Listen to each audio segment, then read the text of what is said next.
ఓం నమో నరసింహాయ నమః. జంధ్యమింపుగ వేసి సంధ్య వార్చిననేమి బ్రహ్మమందక కాడు బ్రాహ్మణుండు. తిరుమణి శ్రీచూర్ణ గురు రేఖలిడినను విష్ణు నొందక కాడు వైష్ణవుండు. బోధిని నుదుటన బూసుకొనిననేమి శంభు నొందక కాడు శైవజనుండు. కాషాయ వస్త్రాలు గట్టి కప్పిననేమి యాశపోవక కాడు యతివరుండు. ఇట్టి లౌకిక వేషాలు కట్టుకొనిననేమి గురుని జందక సన్ముక్తి దొరకబోదు.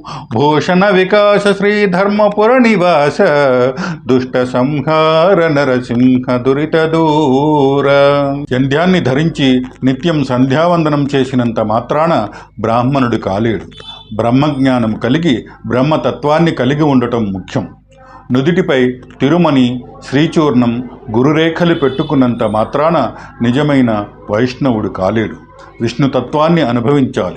నుదుటన విభూతి ధరించినంత మాత్రాన శివభక్తుడు కాలేడు. శివతత్వాన్ని తెలుసుకొని ఆధ్యాత్మికత అనుభూతిని పొందాలి.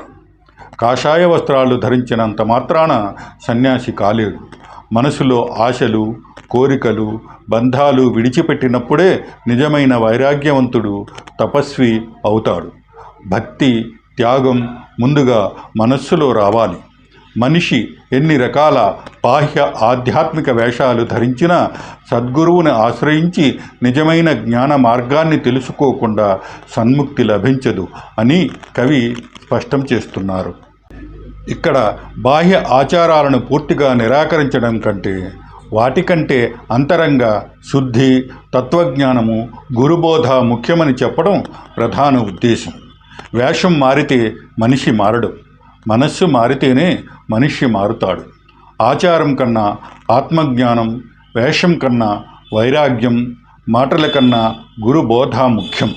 ఈ పద్యం బాహ్య మతాచారాల కంటే అంతరంగ ఆధ్యాత్మిక పరివర్తన గొప్పది అనే అత్యంత లోతైన సందేశాన్ని అందిస్తుంది.